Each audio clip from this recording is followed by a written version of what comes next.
Hello बच्चों, हम पहले भाग में आर्टिकल के देखे हैं कि आर्टिकल का यूज ए एन का कहाँ होता है।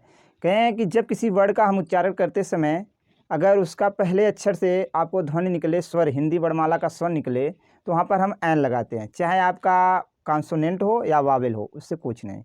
और अगर कहीं आपका कोई वर्ड है इंग्लिश का और उसका उच्चारण करते समय पहला अक्षर का जो ध्वनि अगर व्यंजन हिंदी वर्णमाला का निकलता है, तो वहाँ पर हम क्या करते हैं, उसके पहले एन का प्रयोग करते हैं। ये हम पहले भाग में आपको बताए हैं। तो इसमें देखते हैं कुछ और भी रूल हैं कि कहाँ पर ए एन यानी आर्टिकल का यूज कहाँ होता है। तो एक रूल है, देखिए, एक्सक्लामेटरी सेंटेंस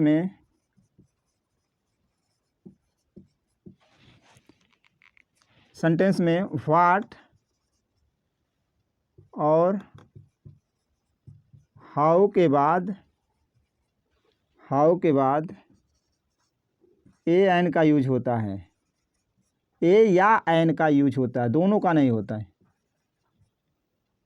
का यूज होता है, यह ध्यान रहे। कोई एक्सक्लामेटरी सेंटेंस है जहाँ पर व्हाट और हाउ से कोई वाक्य शुरू होता है, तो वहाँ पर उसके बाद आपको ए या एन का यूज दिखता है। जैसे एग्जाम्पल है, एग्जाम्पल कुछ देख लीजिए।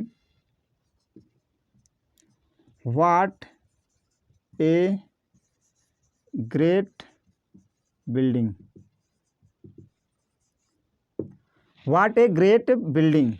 यहाँ पर देखिए, आपका इंट्रोगेटिव सेंटेंस नहीं है, ऐसा मत सोचिएगा कि क्वेश्चन वर्ड है, ये आपका एक्सक्लामेटरी सेंटेंस है। What a great building, what के बाद ए आया है, देखिए आर्टिकल का यूज आपका हुआ है। दूसरा एग्जांपल देखिए, जैसे what A pretty girl, what A pretty girl. यहाँ पर देखिए व्हाट के बाद ए आया है, ये भी आपका इंट्रोगेटिव सेंटेंस नहीं है। इसमें कहा जा रहा है व्हाट ए ग्रेट बिल्डिंग, कितनी बड़ी बिल्डिंग है। व्हाट ए प्रेटी गर्ल, कितनी प्रेटी यानी सुंदर लड़की है। ठीक है, यहाँ पे कोई प्रश्न पूछ रहा है? कुछ नहीं। तो इस तरह एक्सक्लामेटरी सेंटेंस में व्हाट और हाउ के बाद ए या एन का यूज होता है।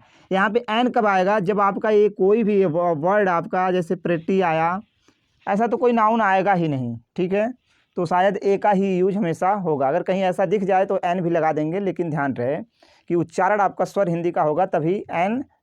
दूसरा रूल है, अगर कहीं पर आपको सच, many, what, rather, such, many, what, rather और हाफ, ऐसे वर्ड के बाद सच, मेनी, वाट, रेदर, हाफ के बाद आपको ए या एन का यूज मिलेगा।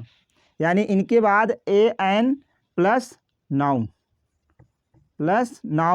मिलेगा। ठीक है, ए एन, ये ध्यान रहे, सच, many, what, rather, half plus ए या एन प्लस नाउन आपको ऐसा मिलेगा।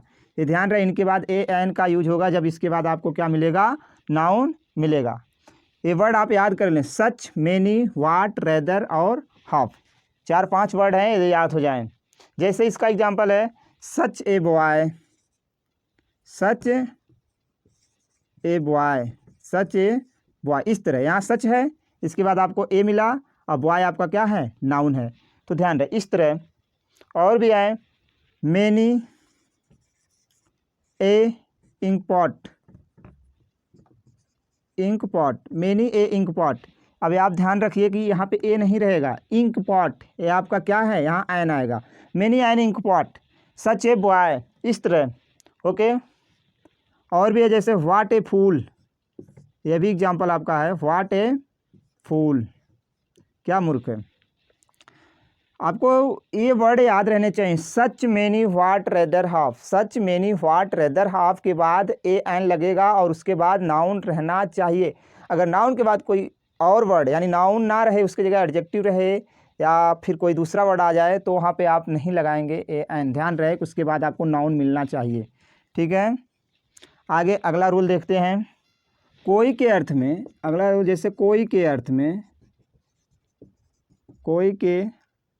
कोई के अर्थ में भी ए एन का यूज होता है। अगर किसी सेंटेंस का आप अर्थ निकालते समय कोई आपको नज़र आ रहा है, तो वहाँ पे ए एन का यूज होता है, ध्यान रहे, यूज होता है। जैसे देयर वाज ए पुअर, कोई गरीब था, देयर वाज ए पुअर, तो ध्यान रहे यहाँ पे ए लगेगा, ठीक है। और भी हो सकता है देयर वाज ए पुअर, जैसे देयर वाज ए किंग, कोई राजा था, ठीक है। तो कोई के अर्थ में भी ए एन का यूज होता है। और दूसरा भी रूल है, ए एन का यूज प्रति व्यक्ति या प्रति दर या प्रति वस्तु के संदर्भ में भी होता है, संदर्भ में भी होता है, संदर्भ में होता है। अगर किसी सेंटेंस का हिंदी निकालते समय आपको लगे कि प्रति वस्तु या प्रति दर या प्रति व्यक्ति के आधार पर कोई सेंटेंस निकल रहा है या उसमें लिखा गया है, तो वहाँ पर आप ए एन का यूज कर सकते हैं, लेकिन ध्वनि के उच्चारण के अनुसार ही ए और एन लगाएंगे। इसका एग्जाम्पल है, जैसे एग्जाम्पल है आई अर्न अरे 15,000 a month, I earn 15,000 a month. A का यूज हुआ है प्रति के लिए, जैसे आई अर्न, मैं कमाता हूँ 15,000 पर महीना, यानी प्रति महीना। दूसरा एग्जाम्पल जैसे है Ravi walks 15 kilometre an hour, Ravi walks 15 kilometre an hour. यहाँ पे एन का यूज हुआ है किसके लिए? प्रति के लिए। जैसे रवि वॉक्स, रवि टहलता है 15 किलोमीटर प्रति आवर, यानी प्रति घंटा।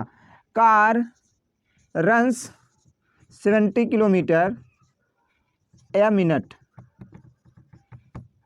Car runs 70 kilometre a minute. Car जो है दौड़ती है 70 किलोमीटर प्रति मिनट की स्पीड से। तो यहाँ पे प्रति के लिए किसका यूज हुआ है? ए का यूज हुआ है। तो ध्यान रहे, ए एन का यूज प्रति व्यक्ति, प्रति दर, प्रति वस्तु के संदर्भ में होता है। यानी जैसे आई अर्न 50,000 ए मंथ, मैं प्रति महीना 15,000 कमाता हूँ, तो प्रति के लिए किसका प्रयोग हुआ है? ए का। यहाँ पे एन क्यों आया? क्योंकि आवर है, आपका उच्चारण करने पर ए यानी हिंदी वर्णमाला का स्वर शब्द आ रहा है, अक्षर आ रहा है, इसलिए यहाँ पे एन का यूज हुआ है और यहाँ ए का यूज हुआ है। और भी इसके रूल्स हैं। अगला रूल है जैसे गिनती बताने वाले शब्द से पहले ए एन का यूज हो सकता है, ए एन का यूज हो सकता है। जैसे 100 आपका दिखे, 100, 1000, मिलियन, डोजन, ठीक है। 100, 1000, मिलियन, डोजन, ये सब संख्या बताने यानी गिनती बताने वाले शब्द हैं। इनसे पहले आप किसका प्रयोग कर सकते हैं? ए एन का यूज होता है। यह ध्यान रहे कि 100, 1000, मिलियन, डोजन, इन सब ऐसे जो शब्द हैं जो गिनती बताते हैं, उनसे पहले ए एन का यूज होता है। ओके, जैसे she has a 100 pen, she has a 100 pen, she has a 100 pen. अभी आपसे बताएं, गिनती बताने वाले शब्द से पहले ए एन का प्रयोग होगा। ये आपका 100 है, इससे पहले ए या एन का भी यूज हो सकता है। तो ए एन में बताए हैं कि ए का यूज कहाँ होता है? जब उच्चारण करते समय हिंदी वर्णमाला का व्यंजन शब्द निकले। और एन का यूज कहाँ होता है? जब उच्चारण करें और स्वर आपको हिंदी दिखे, तो वहाँ पर किसका प्रयोग करते हैं हम? दूसरा रूल है, अगर प्रॉपर नाउन का प्रयोग कॉमन नाउन की तरह हो तो वहाँ पर ए एन का यूज होता है। अगर आपका कोई प्रॉपर नाउन है, उसे कॉमन नाउन की तरह प्रयोग करें, तो वहाँ पर क्या होगा? आपका ए एन का यूज होगा। जैसे एग्जाम्पल देखिए, he is a Virat Kohli, he is a Virat Kohli, वह एक विराट कोहली है। ऐसा नहीं, विराट कोहली आपका क्या है? प्रॉपर नाउन है। यहाँ पर इसको हम कॉमन नाउन बनाया। जैसे he is a Virat Kohli, वह विराट कोहली की तरह दिखता है, यानी उनसे हम कॉमन, यानी यह क्या हो जाएगा? आपका कॉमन नाउन। तो उससे पहले किसका प्रयोग? ए का प्रयोग होगा। और एग्जाम्पल जैसे अगला, जैसे she is a Nora, she is a Nora Fatehi, she is a Nora, वह नोरा की तरह दिखती है। तो यहाँ पे नोरा आपका क्या है? प्रॉपर नाउन है, लेकिन यहाँ पे हम क्या कर रहे हैं, प्रॉपर नाउन को कॉमन नाउन की तरह यूज कर रहे हैं। जैसे सी इज नोरा, वह नोरा की तरह दिखती है, तो यहाँ पर हम उससे कॉमन कर रहे हैं, नोरा फतेही से किसी को कॉमन कर रहे हैं। ठीक है, तो यहाँ पर क्या लगेगा आपका, ए का या एन का यूज ऐसी जगह होता है। और भी एग्जाम्पल, और भी नियम हैं, देखते हैं। तो वीडियो आपको ज़रूर पसंद आई होगी, तो वीडियो अगर पसंद आई तो ज़रूर लाइक करिए और अपने दोस्तों में शेयर करिए और सब्सक्राइब भी करिए अगर पहली बार हमारे चैनल पर आए हैं तो। और आगे का जो रूल है, और भी आर्टिकल में कुछ रूल हैं, कहाँ पर आर्टिकल का यूज होता है, ये सब हम अगले भाग में देखेंगे। और बच्चों थैंक यू, धन्यवाद।